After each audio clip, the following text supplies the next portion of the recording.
الفاتح لما خاتم لما والخاتم لما سبق الناصر بالحق والحق والهدى ربك المستقيم وعلى اله وصحبه حق قدره ومقداره العظيم. اللهم اخرجنا من ظلمات الوحي واكرمنا بنور الفهم وافتح علينا معرفة علمي وحسن اخلاقنا بالعلم وسهل لنا ابواب فضلك وانشر علينا من خزائن رحمتك يا ارحم الراحمين. Masyaallah, bismillahirrahmanirrahim. Jamaah para sholih dan sholimat yang dimuliakan Allah Subhanahu wa taala, alhamdulillah pada sore hari menjelang waktu iftar dalam rangka menunggu waktu puasa atau iftar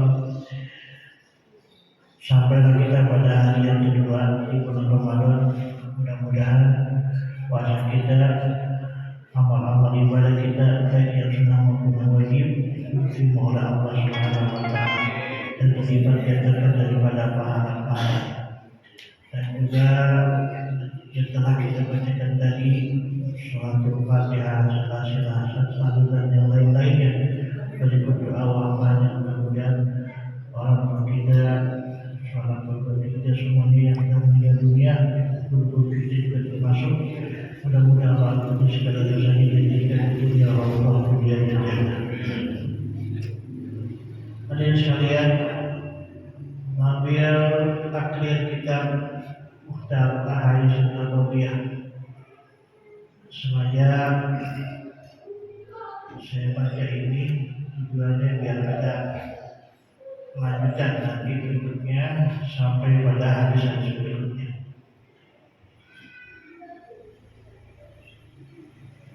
Mukhtar Ahadits ini dikarang oleh Syekh Ahmad Al-Hashimi.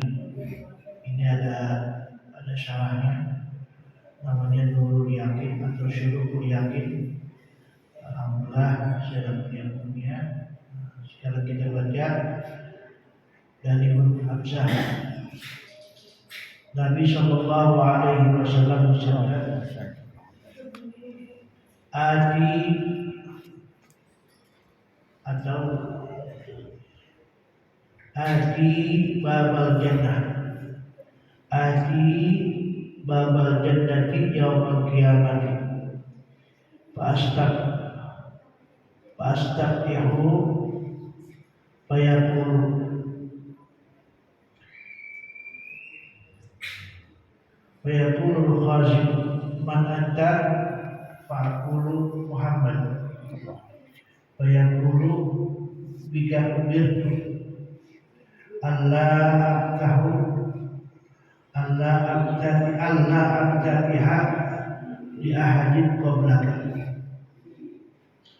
Saudara sekalian, Rasulullah Shallallahu Alaihi Wasallam menjamin umatnya masuk surga semuanya. Ketika Rasulullah Shallallahu Alaihi Wasallam Isra Mi'raj diperlihatkan semua keadaan di neraka, begitu pula yang ada di surga. Rasulullah sudah lihat semuanya. Kemudian ketika menghadap Allah, Rasulullah sujud 3 kali. Bahkan sujudnya tak mau bangun. Dalam sujudnya itu Allah perintahkan kepada Nabi kita untuk mengangkat kepalanya. Namun Rasulullah tak mau mengangkat. Kalau tiga hal yang diminta oleh Rasulullah dikabulkan oleh Allah Subhanahu wa taala. Nah, di antaranya yang diminta oleh Rasulullah Shallallahu Alaihi Wasallam adalah Rasulullah minta agar semua umatku tidak boleh ada yang masuk ke dalam neraka. Seandainya ada yang masuk neraka, tak boleh lama-lama. Yang penting di hatinya ada iman kepada Allah dan Rasulnya, maka segala diangkat. Itu permintaan Rasulullah. Maka Allah mengiyakan. Iya. Kemudian Rasulullah tetap tak mau mengangkat. Kemudian Rasulullah minta lagi. Yang kedua, agar umatku nanti yang banyak dosanya ditimbang, maka banyakkan dosanya, maka aku berhak menolong daripada hamba umat itu, yaitu diberikannya syafaat kepada umat. Maka kata Allah, silakan, itu hakku. Maka Nabi kita senyum. Bahkan ketika Nabi dalam salat pun, Nabi dibisikin oleh malaikat Jibril, ya Rasulullah, umatmu semuanya diharamkan atau tidak boleh ada yang masuk ke dalam neraka. Rasulullah senyum, kemudian memberitahukan kepada umatnya bahwa umatnya tidak ada yang masuk ke dalam neraka kecuali orang yang membangkang. Kemudian yang ketiga yang diminta oleh Allah, ini yang ketiga ini tidak diterima. Artinya bukan diterima, ditangguhkan. Kata Rasulullah, ya Allah, jangan kau jadikan di antara umatku saling berperang.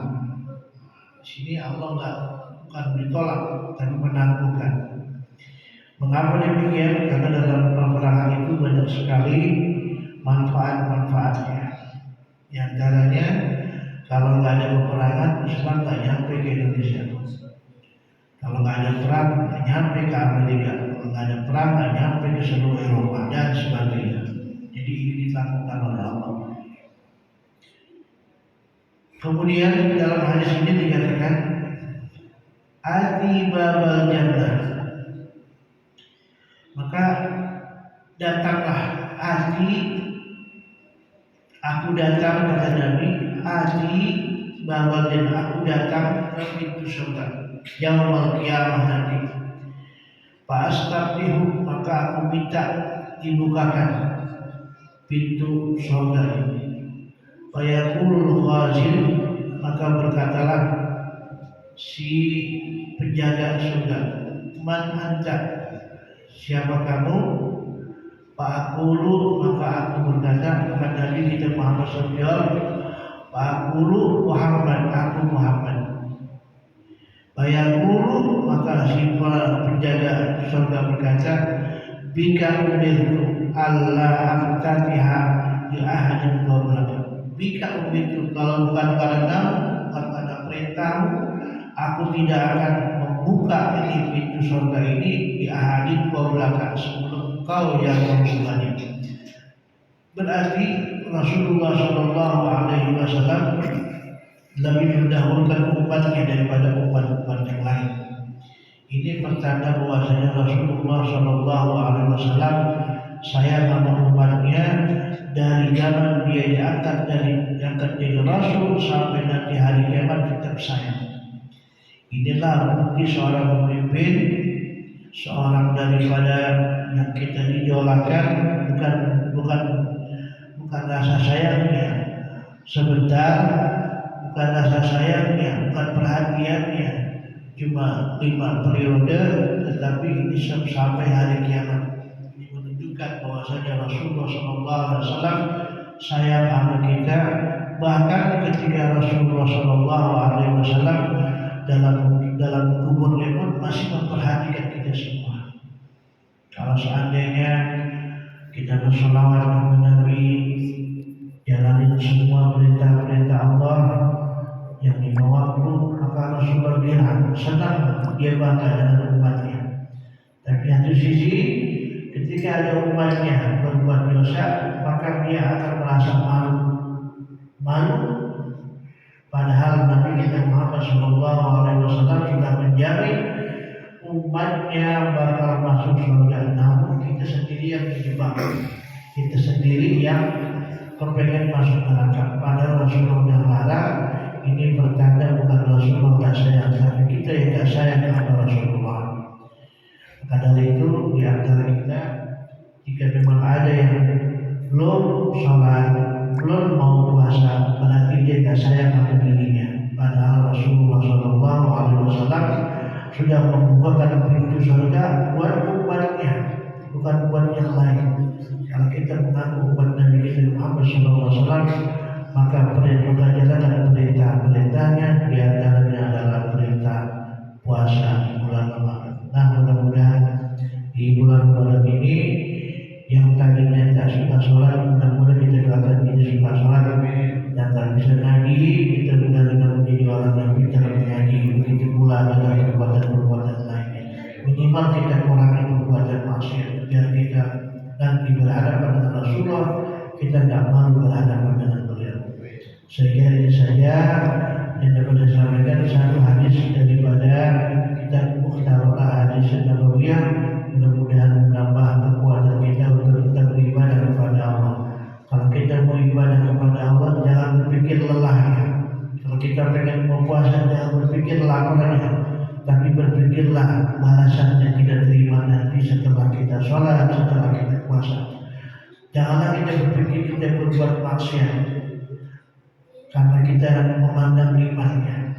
Kita berbuat maksiat karena memandang nikmatnya, tapi kita pikirlah perbuatan maksiat dengan balasan yang kita terima nanti. Inilah yang dapat kita pikirkan.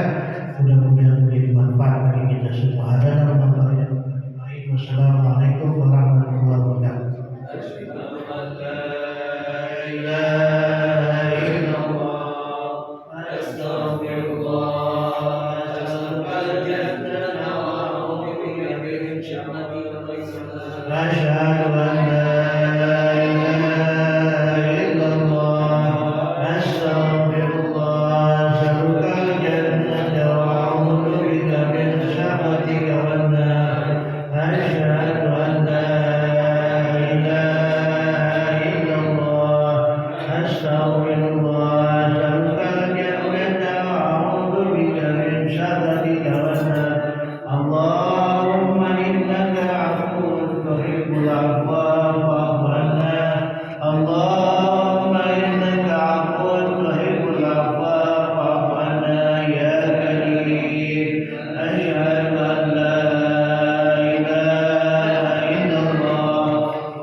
Allahumma